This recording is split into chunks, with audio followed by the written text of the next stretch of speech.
Hi friends, welcome to கலை சமையல். இன்றைக்கி வீடியோவில் நம்ம எதை பற்றி பார்க்க போகிறோம்னு பார்த்தீங்கன்னா, ஒரு சூப்பரான ரெசிபி. அதாவது ஈவினிங் டைமில் குழந்தைங்களுக்கு ரொம்ப பிடிச்ச மாதிரி ஒரு ஸ்வீட் பணியாரம், அதாவது இனிப்பு பணியாரம் செய்கிறது எப்படின்னு பார்க்கலாம். வாங்க வீடியோக்குள்ளே போகலாம். ஸோ இதுக்கு என்னென்ன தேவைன்னு பார்த்தீங்கன்னா, நான் ஃபஸ்ட்டு காமிச்ச மாதிரி வந்து பார்த்திங்கன்னா ஒரு 1/4 கிலோ அளவுக்கு வந்து பார்த்திங்கன்னா நான் வெல்லம் எடுத்துகிட்டேன்.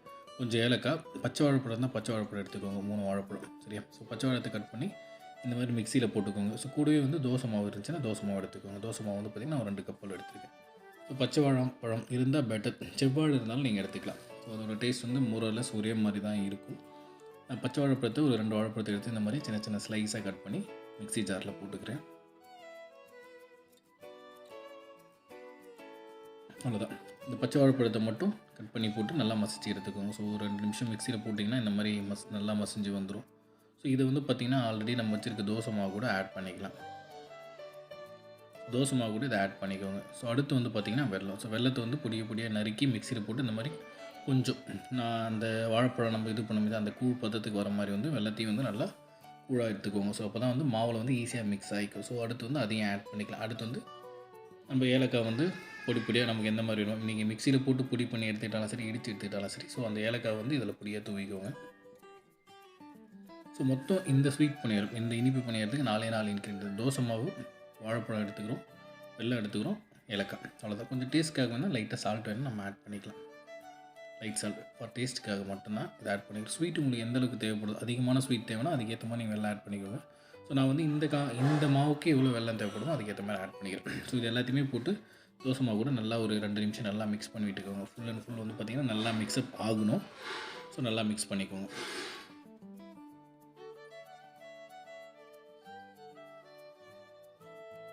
நல்லா மிக்ஸ் ஆனதுக்கப்புறம் ஒரு முறை டேஸ்ட் பார்த்துக்கோங்க. உங்களுக்கு வந்து சப்போஸ் ஸ்வீட் கம்மியாக இருந்துச்சுன்னா அதுக்கப்புறம் ஆட் பண்ணிக்க. ஸோ ஓகே, நெக்ஸ்ட் வந்து பார்த்திங்கன்னா நான் வந்து பார்த்திங்கன்னா பணியார சட்டி இருக்கு இல்லையா. ஸோ அதில் வந்து பார்த்திங்கன்னா அடுப்பில் வச்சுட்டு கொஞ்சம் ஆயில் ஆட் பண்ணிக்கோங்க. அப்போ தான் வந்து அடி பிடிக்காது. ஸோ ஃபஸ்ட்டே வந்து சூடாகும் போது லைட்டாக வந்து அதில் ஆயில் ஆட் பண்ணிக்கோங்க. இந்த மாதிரி ஒரு ரெசிபி நீங்கள் செஞ்சு கொடுத்தீங்கன்னா குழந்தைங்களுக்கு ஸ்நாக்ஸ் ஒரு வித்தியாசமாக கொடுத்த மாதிரி இருக்கும். ஸ்வீட் அண்ட் வந்து ரொம்ப ஸ்வீட்டாக சூப்பராக ஈஸியாக செஞ்ச மாதிரி இருக்கும். ஸோ ஆல்ரெடி பணியார சட்டிக்கு லைட்டாக சூடாகிடுச்சு. ஆனதுக்கப்புறம் வந்து பார்த்திங்கன்னா மாவு இன்னொரு முறை நல்லா கலக்கி விட்டுக்கோங்க. ஸோ நான் என்ன பதத்தில் வச்சுருக்கேன், ரொம்ப தண்ணியாக வச்சாலும் பணியாரம் வந்து வராது. ஸோ இந்த மாதிரி கெட்டி பதமாக இருக்கணும். ஸோ அதுக்கேற்ற மாதிரி எல்லாத்தையுமே மிக்ஸ் பண்ணி எடுத்துக்கோங்க.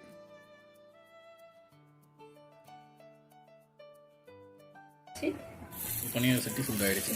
இப்போ எல்லா பணியார சட்டிலையும் எடுத்து கொஞ்சமாக கோட் பண்ணிக்கோங்க. இந்த ஸ்நாக்ஸ் வந்து பார்த்தீங்கன்னா நீங்கள் ஆல்ரெடி தோசை ரெடியாக வீட்டில் வச்சுருந்தீங்கன்னா ஒரு 10 நிமிஷத்துக்குள்ளேயே இதை செஞ்சு குழந்தைங்களுக்கு கொடுத்தோம்னா ரொம்ப ஈஸியான ஸ்நாக்ஸ், ரொம்ப டேஸ்ட்டாகவும் இருக்கும்.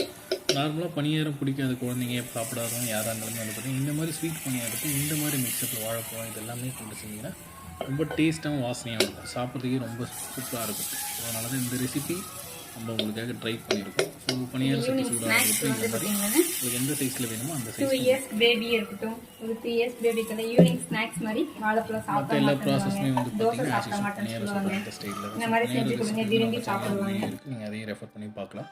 ஸோ 2 பக்கமும் நல்லா திருப்பி விட்டுக்கோங்க. நான் ஒரு 5 நிமிஷம் அளவுக்கு மிதமான சூட்டில் வச்சுக்கோங்க. அடி பிடிச்சின்னா பணியாரம் நல்லா இருக்குது. ஸோ நான் மீடியம் ஹீட்டில் தான் இதை வந்து குக் பண்ணிகிட்ருக்கேன்.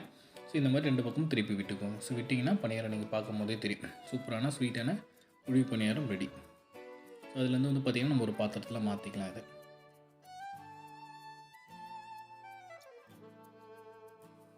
இந்த ஸ்நாக்ஸ் சின்னவங்க, குழந்தைங்க, பெரியவங்க யார் வேணாலுமே சாப்பிட்லாம். ஸோ எல்லாருக்குமே இது சூட்டபுளாக இருக்கும். ஸோ நீங்கள் ஃப்ரீயாக இருக்க டைமில் இல்லை ஒரு பிஸி ஷெடியூலில் எப்போ வேணாலுமே இது ஈஸியாக செஞ்சு முடிக்கலாம். ஸோ இதுக்குன்னு பெரிய மெனக்கடெல்லாம் தேவைப்படாது. ஸோ அதுக்காக இந்த ரெசிபி ரொம்ப சூட்டபுளாக இருக்கும். ஸோ இது கூடவே வந்து பார்த்திங்கன்னா நம்ம என்ன ட்ரை பண்ணியிருக்கோம் அப்படின்னு பார்த்தீங்கன்னா, இந்த பணியாரத்துக்கு கூட ஆல்ரெடி நம்ம வெல்லம் வச்சுருந்தோம் இல்லையா. ஸோ வெல்லத்துக்கு கூட கொஞ்சம் டேஸ்ட்டுக்காக ஸோ நீங்கள் இதை மட்டுமே தனியாகவும் சாப்பிட்லாம். நாங்கள் என்ன பண்ணியிருக்கோன்னா வெல்லத்தை வந்து பார்த்திங்கன்னா ஒரு சின்ன பேனில் வந்து வெல்லம் கொஞ்சம் போட்டுட்டு அது கொஞ்சம் ஹீட் பண்ணிட்டு தேங்காய் துருவி எடுத்துருக்கோம். ஸோ தேங்காய் துருவல் இந்த வெல்லம் இது ரெண்டும் மிக்ஸ்அப் பண்ணி இந்த பணியாரத்தை அதுக்குள்ளே டேஸ்ட் பண்ணி பார்த்திங்கன்னா ருசியே வேறு மாதிரி இருக்கும். ஸோ கண்டிப்பாக இந்த வீடியோ உங்களுக்கு பிடிச்சிருக்குன்னு நினைக்கிறோம். ஸோ மறக்காமல் இந்த வீடியோவை உங்கள் ஃப்ரெண்ட்ஸ் சர்க்கிளில் ஷேர் பண்ணுங்கள். இந்த வீடியோ உங்களுக்கு பிடிச்சிருந்தா ஒரு லைக் பண்ணுங்கள். ஃபஸ்ட் டைம் நம்ம சேனலை பார்க்குற வியூவர்ஸ் இருந்தால் சப்ஸ்கிரைப் பண்ணிக்கோங்க. ஸோ தொடர்ந்து கலை சமையலை பாருங்கள். தேங்க்யூ ஃபார் வாட்சிங் கலை சமையல். இன்னொரு வீடியோவில் சீக்கிரம் பார்க்கலாம். தேங்க்யூ.